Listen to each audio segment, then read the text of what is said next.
Hi and welcome back. So I wanted to talk about some blacksmith tools, and people talk about hammers and the anvil and everything. What I think are really underrated tools are fire tools. This is just a common rake made out of rebar. It's really good for raking coal and coke, and breaking up the coal as it cokes over and pulling out clinkers and things like that, messing about the fire. But a tool that I feel gets overlooked a lot is just the straight poker. And this is actually the first thing that I forged. I just put a little ring at the end so you can hang it up, and it's just a long, thin taper. And this is a super underrated tool. See, you can do a lot with a rake. You can poke stuff, move stuff around, but I have just straight bars going across the bottom of my tweer, or the entrance where the air comes up. And getting down there is actually pretty difficult because the layer of coal hits this bottom, or the handle rather, and I can only go in about 2 inches. Now I could lengthen this out and have a super long poker and get in there, but that would make it kind of hard to rake coal and do the other things I want to do with this. So this is mainly a rake, and then I use this for getting down in the fire pot and doing a couple other things that I think are pretty handy. So obviously, a straight poker, it's great for getting down and breaking up a clinker, or moving a piece around. If you have a piece buried in the fire, smaller than this, a small piece, maybe something like this. This can be helpful to pick it up and keep it in the neutral layer if you want to get a heat across the entire bar. But it's actually useful for a couple other things, and I'm going to get into that right now. So I'm over here at the vise now, and I've made this little mock-up of just a half-inch bar with a little collar on it. And say you wanted to braise this on. So what you could do is, you put it in the fire. Imagine it's in the fire now. There you go. Hitting my camera. And you'd pour flux on it and everything like that. And if you wanted to braise it with, a piece of bronze or a piece of brass, or in my case, I like just to use copper wire. So what you do, and you can see this in other videos, DF in the shop actually has a really great video on brazing in the fire, where he might take the copper and wrap it around the joint and have it sweat in that way, sort of like you would sweat a pipe if you're a plumber. Another thing you can do, if you don't have a simple joint like this, if you have a mortise and tenon that you're trying to braze, is actually hold a piece of copper outside. Imagine this is all a fire, and test it. And you get a feel for it. You'll feel that the copper actually sinks into the joint, and the rod will get eaten up, sort of like a welding rod. And then it seeps into the joint, and then you have your braze. You take out a piece and clean it up, and you're all done. That's great, unless you're doing a really, really big joint, and you only have short lengths of wire like this. So that poker can actually come in handy, and I'll show you how. So just by wrapping the wire, around the poker, I can get in here, and now I have a nice long handle. And the steel will conduct heat way slower than the copper will, so my hand won't get burned or uncomfortable sitting here and testing a very fine joint. This is especially helpful if you have something like this, where you have a very, very thin piece of metal and you're brazing with copper. So copper melts around 1980 Fahrenheit, if I remember correctly, and steel will weld at a temperature just above that. So when you're brazing with just copper wire, it's sort of a balancing act. And with thin pieces like this, you risk burning it.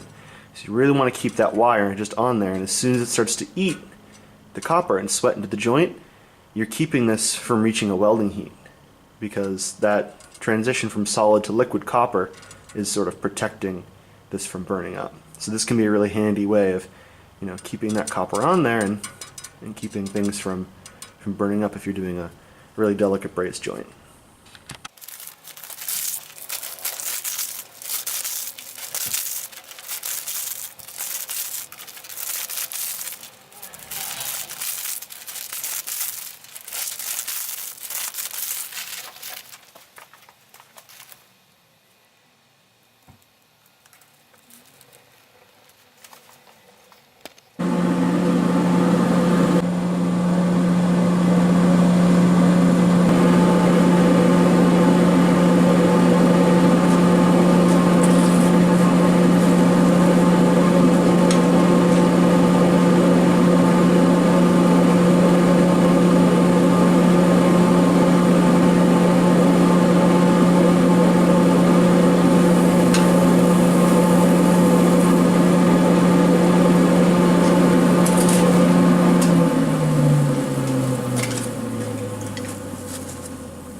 So you just saw me flux a bar.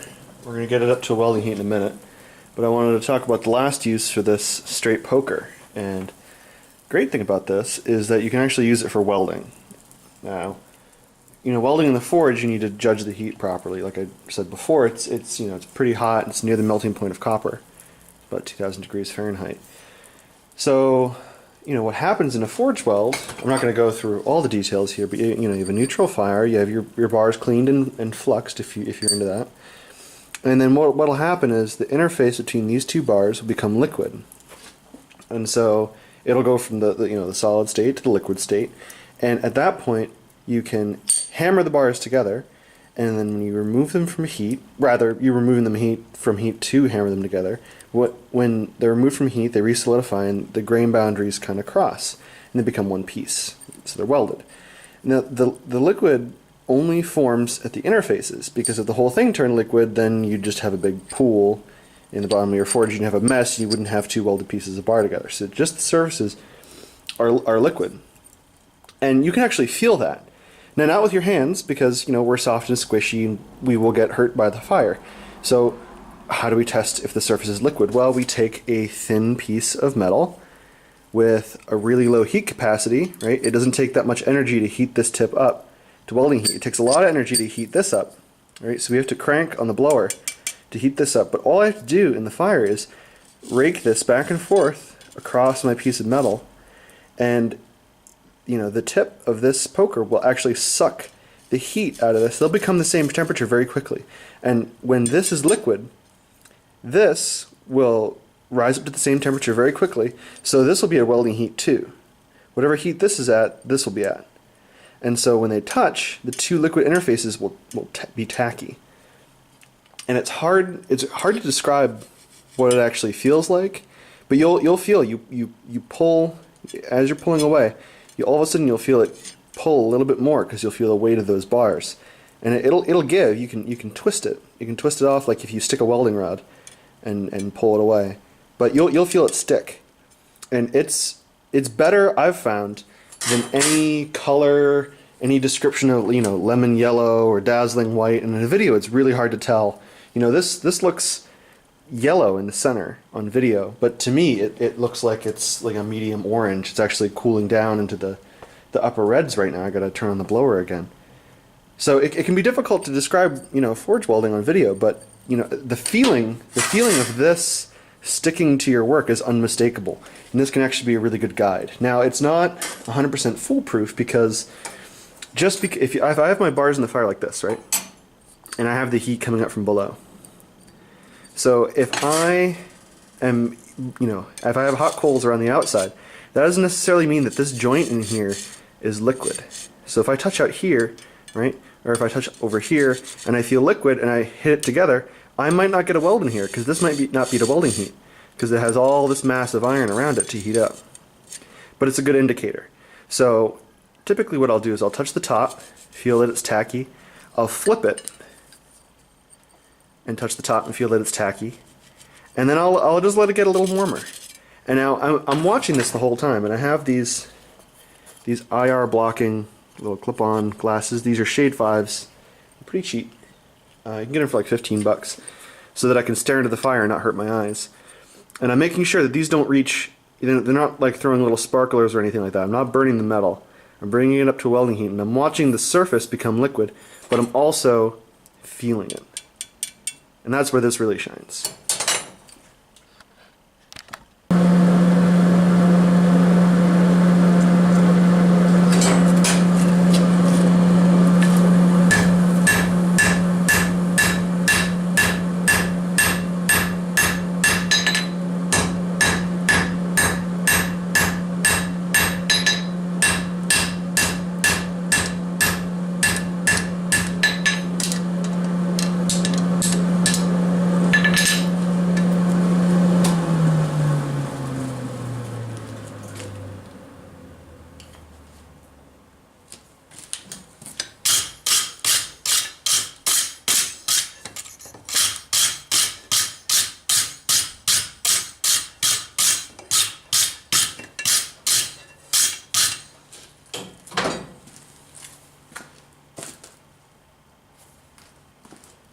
Now, it's kind of hard to see, and it'll get easier as the bar cools, but you can see the seam is, and I just welded the end. It's just a tack, you know, but I sort of smoothed out those edges as I had a little bit of heat left, and on this side it's not as complete. But you can see, you know, that's welded. That's it, short video. You might be able to tell at this point that I have a new shop, and so I'm going to be doing a lot of videos. It's kind of dirty right now. A lot of videos out of here. I'm really excited to be here. Hopefully I'll be here for another year or two before I have to leave. But you know, that's it. So thanks for watching. I'll see you in the next one.